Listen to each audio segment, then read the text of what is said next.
का हिस्सा था और उसको ये शूद्र बोलते थे, नीच बोलते थे। जैसे उदाहरण के लिए ये यहाँ पे ऊपर लिखे भी हैं कि वे सब नीचे वर्ण के लोग अर्थात वर्ण जातियों की सेवा करना, सब तरह के शिल्पी कार्य, बढ़े गई बर्तन बनाना, बुनना, चित्रकारी, पच्चीकारी, रंगसाजी ये करना, ये जितना भी काम है ये सब किसका है? शूद्र का काम है। अब ये जरा सोचिए कि ये सब काम शूद्र का है, अब ब्राह्मण कभी भी शूद्र को पढ़ाता नहीं था, तो शूद्रों ने शिल्पकला कहाँ से सीखी? वो बुनाई कैसे करते थे, चित्रकारी कैसे करते थे, उनको इतना अकल कहाँ से आता था कि इतने अच्छा आर्किटेक्ट बनाते थे? सोचिए कि कहाँ से आता था कि इतना बढ़िया मंदिर का स्ट्रक्चर बना देगा। अब ब्राह्मण जो है उसको वेद पढ़ाएगा ही नहीं और दूसरी कोई शिक्षा मिलेगी नहीं, क्योंकि ये उस वर्ग को शूद्र कह रहे थे जो बुद्धिस्ट था, जो इतनी बेहतरीन, जो कैलासा है, एलोरा है, ये क्यों नहीं अजंता केव्स की बात कर रहे थे ये इसलिए नहीं बात कर रहे थे कि अंग्रेजों को 19वीं सदी में 2 केव मिली थी, अजंता और एलोरा। अजंता जो है वो ईसा से 300 साल पुरानी है, अब पूरा बुद्धिस्ट का है।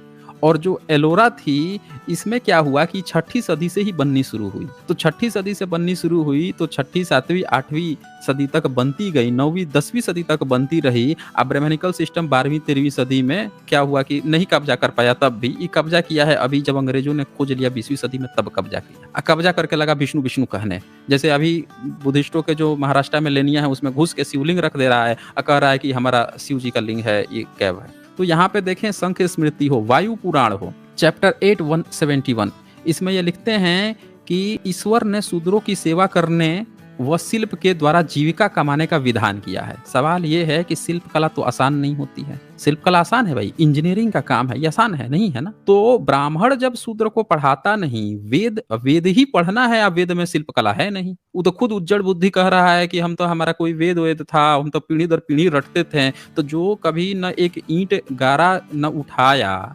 मुंह से गपोड़ने से घर बनता है? बताइए, आप बताइए। आज जो आर्किटेक्ट की पढ़ाई हो रही है, सिविल की पढ़ाई हो रही है, अब कोई ब्राह्मण बैठे या कहे कि हम तो मुंह से गपोड़ेंगे, मुंह से मंत्र पढ़ेंगे और तुम जो है ये घर बना दो, बन जाएगा? सोचिए ना, आप दिमाग लगाइए। तो ये व्यक्ति जो है, ये जो भी आया था, देखे भाग खड़ा हुआ है, ये भाग गया। ये इनको इतनी अक्ल और इतनी तमीज नहीं है कि इतनी देर तक बखसबाजी करता रहा। लेकिन जो शिल्प कला का प्रमाण पूछ रहा हूँ, कह रहे भाई तेरे धर्म में तो गाली दी गई है, प्रोत्साहन ही नहीं है। अमेरिका इतने पैसे रिसर्च पे क्यों खर्च कर रहा है? जिस धर्म में जो प्रोत्साहन, बुद्धिज्म में प्रोत्साहन दिया गया ना, इंजीनियर कहा जाता था, ऐसे लोग, गंधारा कला स्थापित की गई, मथुरा कला स्थापित की गई, और वो इतने पैसे खर्च कर रहे थे, इतने भव्य भव्य मूर्तियां बना रहे थे।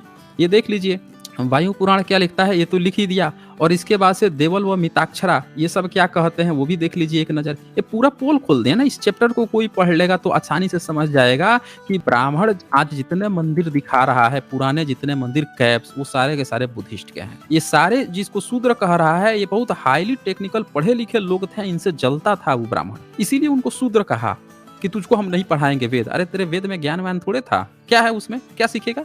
बैठ के तू मंत्र कपोड़ेगा, उससे जो है लोग लड़ाई लड़ाएंगे हैं, उससे बढ़िया व्यापार कराएगा तुम्हारे मंत्र कपोड़ने से। उससे शूद्र जो है बड़े बड़े, इतने बड़े बड़े टेम्पल बना देगा। खुद आज तक एक पत्थर, एक ढेला नहीं उठा के एक के ऊपर एक रखा आए, और तुम्हारे मंत्र कपोड़ने से शूद्र जो है पूरा मंदिर खड़ा कर देगा। ये पूरा का पूरा बुद्धिज्म का था, ये देख लीजिए। हाँ, मनुस्मृति चैप्टर 11:130 श्लोक क्या कहता है? शूद्र को कत्ल करने वाला ब्राह्मण 6 मास तक ग्राम के बाहर। अब ये देख लीजिए, शूद्र की तुलना कर दिया कि बिल्ली, नेवला, नीलकंठ, मेढक, कुत्ता, गोह, उल्लू और कोये से। ये बोल रहा है कि शूद्र जो है शिल्पकला करते थे, उनकी जान की कीमत इतना सस्ता कर दिया।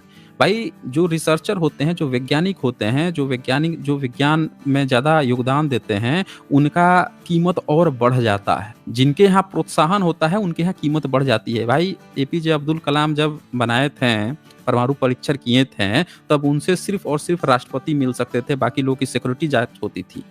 प्रधानमंत्री भी जाएंगे तो सिक्योरिटी जांच पूरा चेकअप वकअप होगा। इतनी ज्यादा सिक्योरिटी, हाई सिक्योरिटी कर दी जाती है। और यहाँ पे शूद्र शिल्प कला करेगा, उसकी औकात क्या है? तो उसकी औकात है कि जितना बिल्ली को मार दो, नेवला को मार दो, नीलकंठ को मार दो, मेढक को मार दो, पंछी को मार दो, कुत्ता, गोह, उल्लू, कोये को मार दो, उतने मारने पर शूद्र के मारने जितना पाप लगता है, देख लीजिए। यानी कि शिल्पकला का प्रोत्साहन ही नहीं था, तो गला घोंट रहा था। आए हैं यहाँ पे वो करने। यही बात गौतम धर्मसूत्र, याज्ञवल्क्य स्मृति सब में दी हुई है, पराशर स्मृति सब में दी हुई है।